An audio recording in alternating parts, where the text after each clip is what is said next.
within the Union to get the Union to support Julian Assange, and I'm very proud that it does, and also internationally in his role as the Deputy General Secretary of the International Federation of Journalists.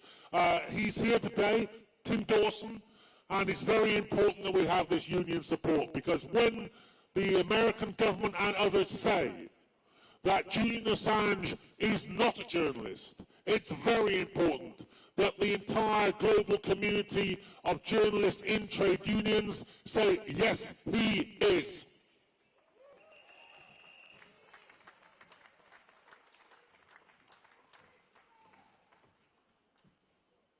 Friends, for 230 years, the First Amendment to the United States Constitution has guaranteed free expression and a free press.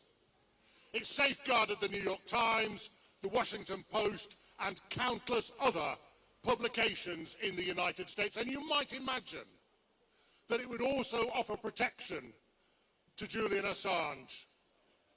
But sadly, not everybody in the United States thinks that. Mike Pompeo, when he was director of the CIA, since then Secretary of State, said that the First Amendment wouldn't apply to Julian Assange because he is not an American citizen. What a despicable point of view from a country that claims to lead the free world. Quite rightly, Judges Sharp and Johnson, when they last met, said that this was a question that needed to be decisively answered.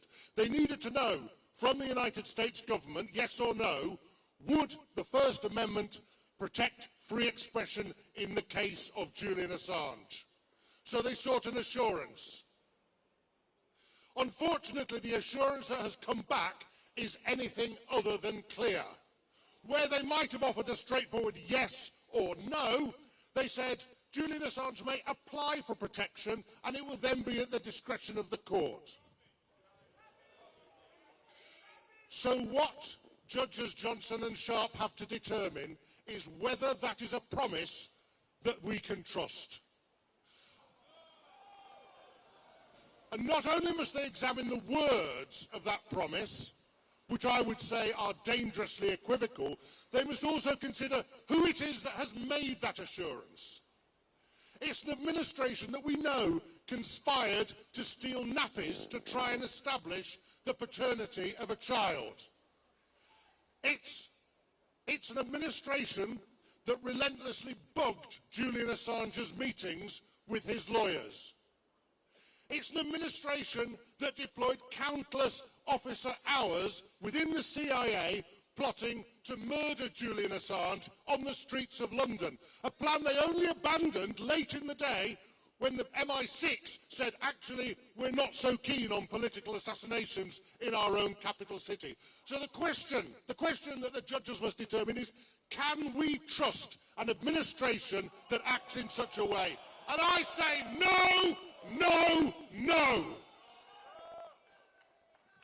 Let's do that again. No, no, no.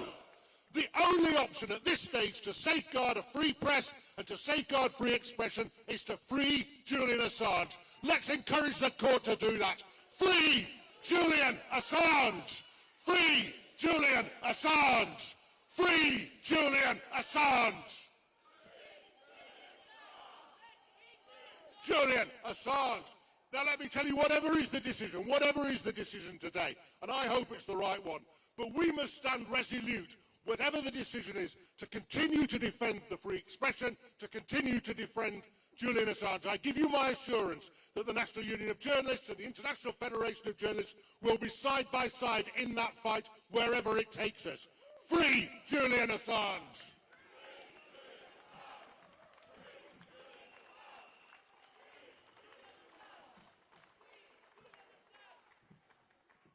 Thanks very much, Tim Dawson, and thanks very much to the International Federation of Journalists for their support in this case.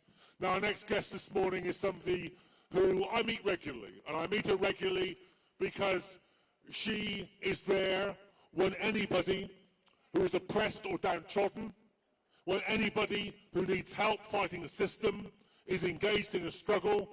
I always see the MP for Poplar and Limehouse, Absama Begum, standing by their side.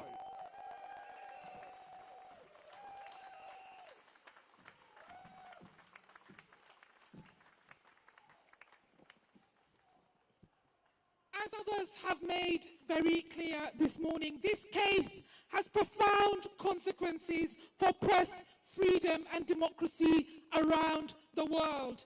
Public accountability and democracy cannot be limited only to those who are in power and what they dictate.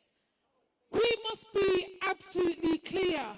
Julian Assange is where he is today because of his whistleblowing activities about illegal wars, about mass murder, about the murder of civilians, and about corruption on a grand scale. I keep asking myself, what does it say about our society that Julian Assange is pursued for publishing information about serious human rights violations, but those responsible for these crimes continue to enjoy impunity? In 2003, I was 13 and I marched against the Iraq war. I know how that war caused devastation and destruction in that region, but the consequences of that war were felt in East London, where I was brought up, and the consequences are felt to this day. Where is the justice? Human rights are also at the core of what is at stake. As has been mentioned, I have no confidence that if Julian is extradited, that his life will not be at risk. The evidence is very clear that if he is extradited, he could be at risk of treatment amounting to torture and other forms of ill treatment, punishment including the death penalty. That's why I think people all over the world understand the seriousness of this case. I really think that we cannot say that we stand for press freedom if freedom only exists if it does not challenge or go beyond what certain powers want. And human rights are not inalienable if they are partially applied at the whims of the most powerful. And we must remember that whatever happens today.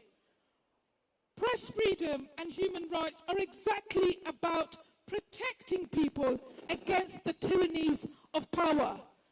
And it's that freedom and that right that we must continue to defend today and going forward. Free, free! Free, free! Solidarity.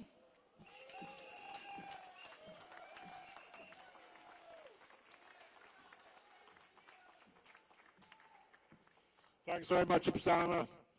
Now, we want the court to hear a very clear message today, and that message is this.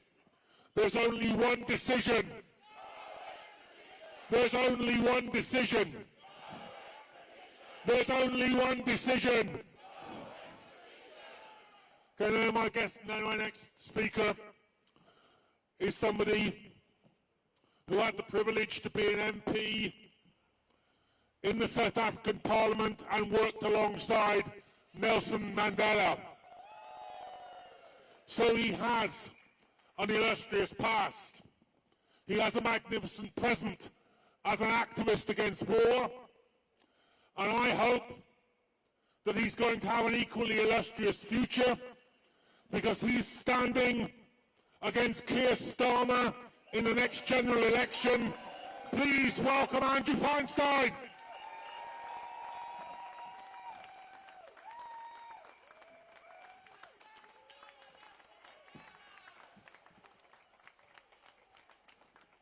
Thank you very much, and thank you for all being here. For the past 23 years, I've investigated, researched, and written about the global arms trade. And all of that work was dependent on whistleblowers and sources. when Julian Assange created Wikileaks and revealed overwhelming evidence of war crimes committed by the United States and other Western governments, he changed the game. And that's why he's in the situation that he is in. Because the information that he has put into the public domain threatens the imperialism, the warmongering, and the brutality of our own governments.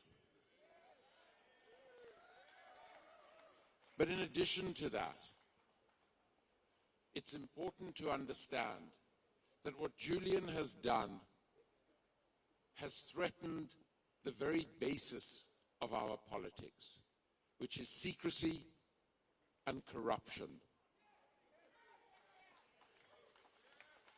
The global arms trade accounts for 40% of all corruption in all world trade. And much of that corruption doesn't only go to the key political players in Saudi Arabia or Israel or other countries around the world. Some of that corruption returns into our political system. And it funds our two major parties, and it funds our politicians like Tony Blair, who have made themselves multi-millionaires through selling corrupt arms deals around the world and associating with British and American defense companies and the most autocratic, undemocratic regimes on the planet. And the reality is that Julian Assange is a threat to all of that. It is a threat to the way in which our tax pounds are illegitimately used to continue to commit genocide in Gaza, to continue to violate international humanitarian law in Yemen and other parts of the world.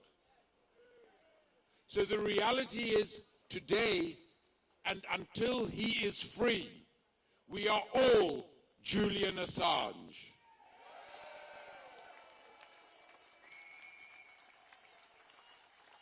And if they continue to silence Julian, we will be his voice. So we say to those judges today, we say to the governments of Britain and the United States of America, free the truth, free Julian Assange.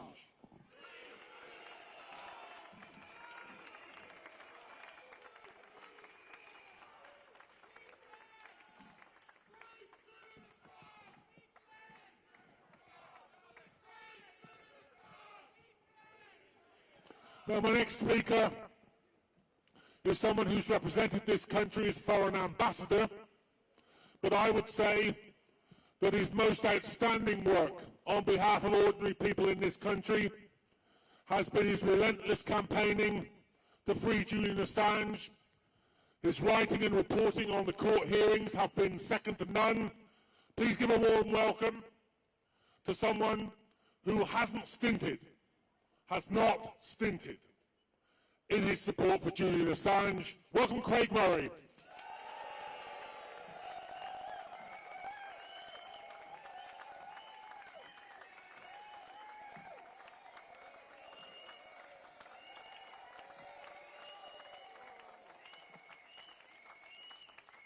Thank you, Debs. Thank you. Thank you so much. There's so many of us here who've been doing this, campaigning to get Julian released, campaigning for his freedom, campaigning for freedom of speech, campaigning for the right of the public to know for 12 years. And today is the day we finally secure the release of Julian Assange.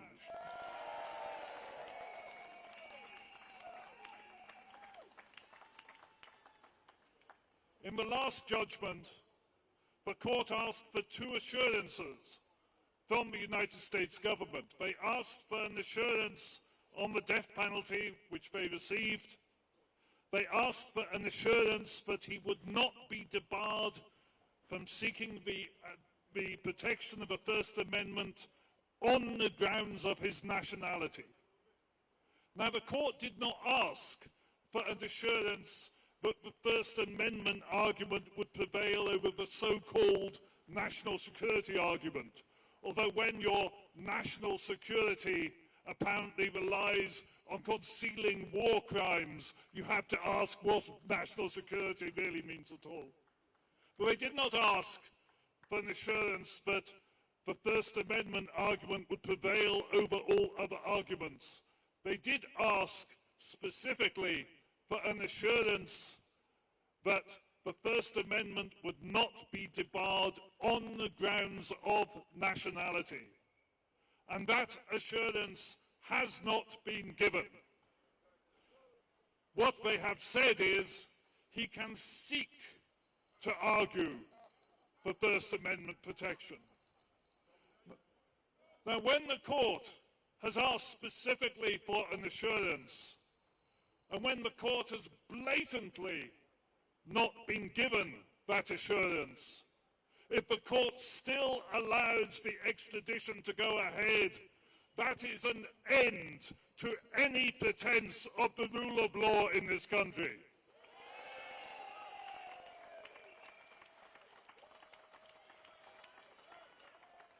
That is an end to any claim of intellectual integrity on the part of the legal system. That would be an end to the self-respect of these grand Victorian buildings, this tremendous mockery of power where the authority of the state is stamped upon the people. We will see it all for what it is, a callous abuse of power and a charade of justice.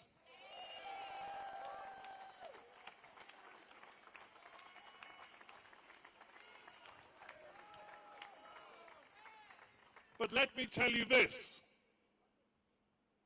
I do not think we will see that today. I think today we will win, because I think for the court to grant extradition when the assurance they have insisted upon has not been given would be such a mockery, would be such a disgrace, would be such a humiliation.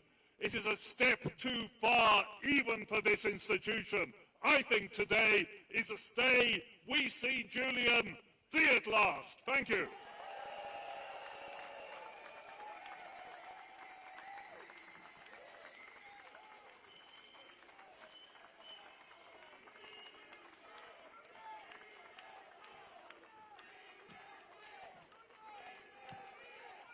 There's only one decision. There's only one decision. There's only one decision. Well, it's my very great pleasure now to introduce the penultimate speaker this morning. You know that when you are sharing a cause with this man, that you're in the right place at the right time, doing the right thing. Please give a very warm welcome to the current, and I very much hope future, MP for Islington North, Jeremy Corbyn.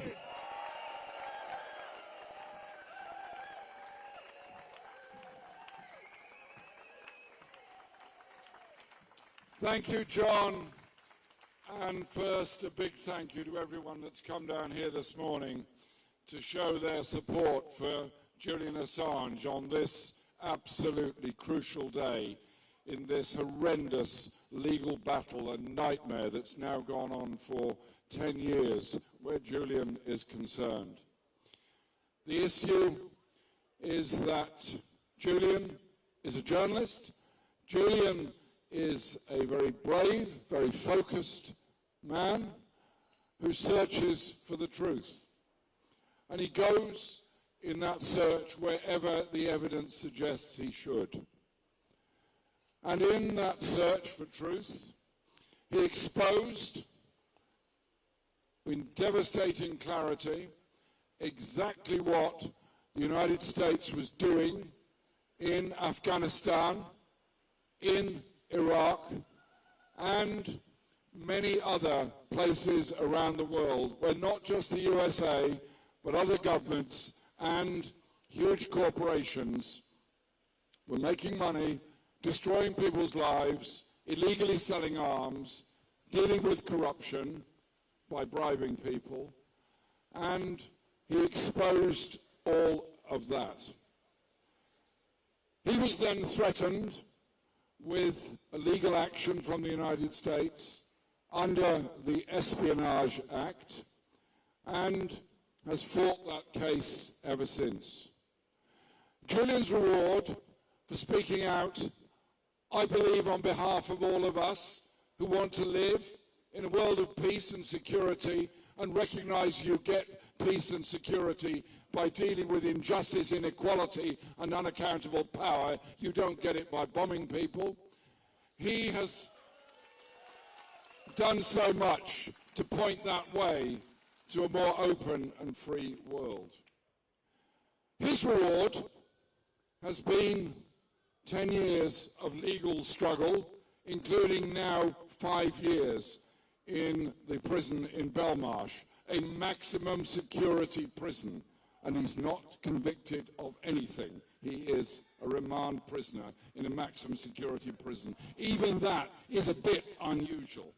So that's Julian's reward, and today, yet another round in this legal battle, which may or may not go later today to Strasbourg, may go to the USA, may go to another court in this country.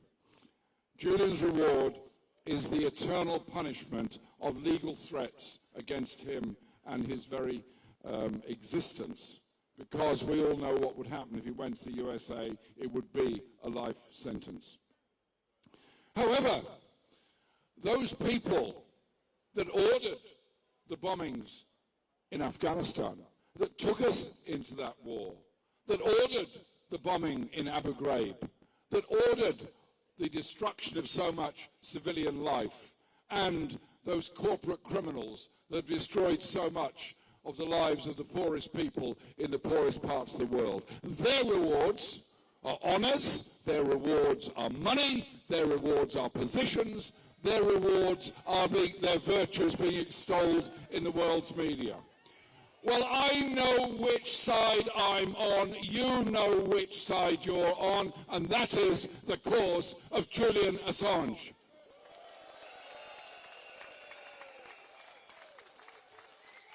And if Julian goes down for this, if he goes down for this, every journalist everywhere around the world will be reluctant to expose a truth they know they have a moral responsibility to expose.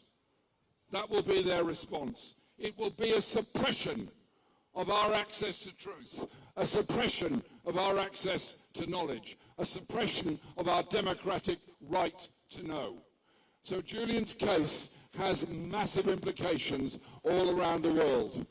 And so I want to pay a huge tribute to all those that have campaigned fearlessly and steadfastly for Julian over these years. Craig, who just spoke now, John, who introduced me, and all others involved in the campaign, particularly Stella and the family, for the way that they have endured, and their moral leadership in this huge issue. They deserve our love, our affection, our solidarity, and our support. And so the court will convene this morning.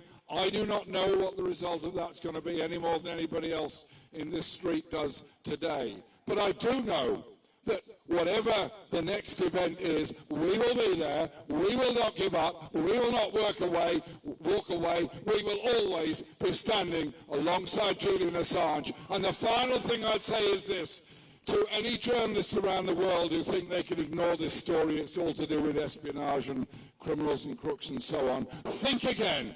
And to our friends in the United States, we need your voice. Those of you occupying the campuses, well done. Those of you that are campaigning for a ceasefire in Gaza, well done. Also, turn your minds in support of somebody that has exposed war crimes and war criminals around the world, and show solidarity with Julian Assange as well. Thank you very much.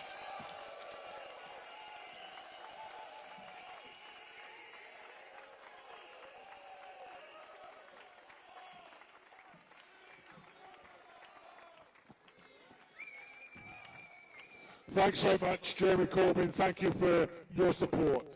I've got one final person to come up and address you before today's proceedings begin. And I want you to give him an especially warm welcome, because it's hard enough to campaign against the state machine of the most powerful state in the world and of its ally in this country. It's hard to do that in a case that's stretched over years. But it must be more difficult still if it's your brother who is in prison. But Gabriel Shipton has campaigned relentlessly and effectively in this country, in the United States and in Australia with spectacular results. So I want you to do something a bit special here. I want you to think about the words of the union organizer in the United States, Big Bill Haywood. And he always used to say this, that a single finger can easily be broken by your opponents.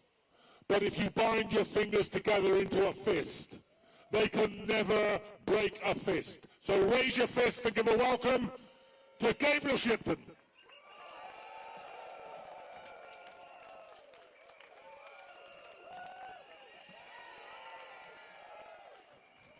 Thank you so much. Thank you. I mean, it's very humbling to be following after so many great speakers this morning. And, you know, these hearing days, it's sort of bittersweet moment, because we come here, I've flown in from Australia, and we've met so many people that we've campaigned alongside over the years, so many people from all over the world, all gathered here today. Old friends, new friends, family. I just want to thank everybody who's come today and who's come to every single hearing, and this really means so much to us, to my family. It means so much to Julian that you're out here campaigning to save him, campaigning to free him. So thank you so very much.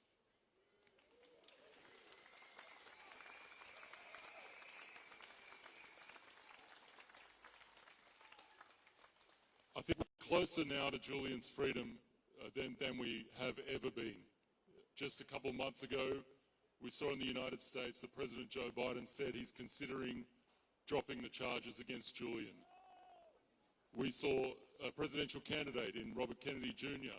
saying that he's going to pardon Julian on his first day in office. So there is a real momentum happening now around this campaign, and you've got to thank all yourselves for that.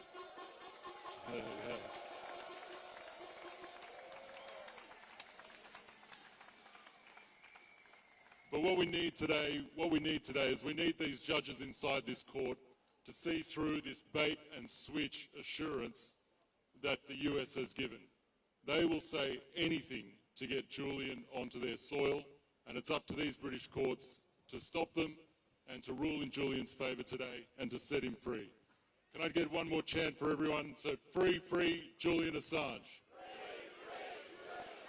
Free, free. Free, free. Thank you, everyone.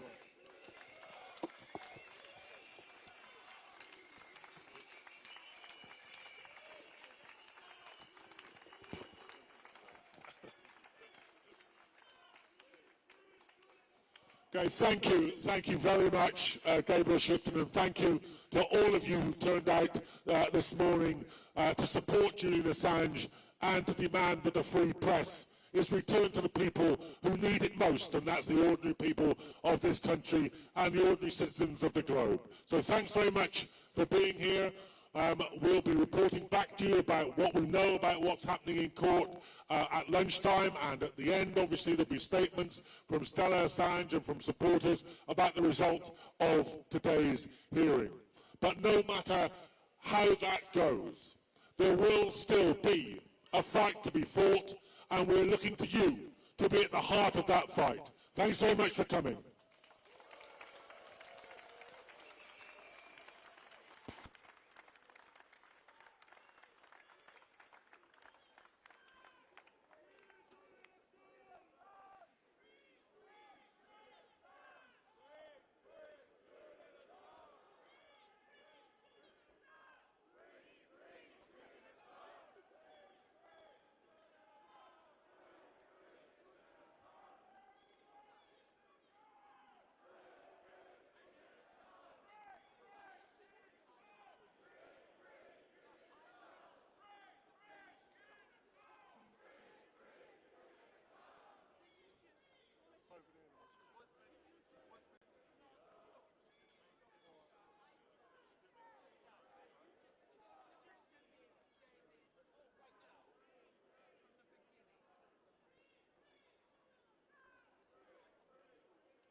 favor.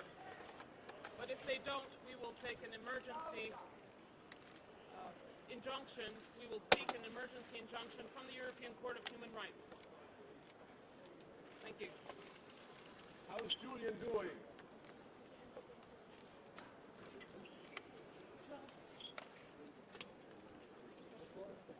Give a round of applause for going in. Thank you, Stella. Thank you, Kristen. Thank you, Em.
I want to Bella's going to speak, so can we just have a little bit of space for her? She's traumatised by this sham going on behind me. Please, just let her have her speech, and then she's got to go. Thank you everyone for coming, and for the millions of people around the world who are supporting Julian and protesting. Wait! Hey! Hey! Sit down! Oh, yeah! We hope that the courts do the right thing today and find in Julian's favor. But if they don't, we will take an emergency injunction. We will seek an emergency injunction from the European Court of Human Rights. Thank you. How is Julian doing?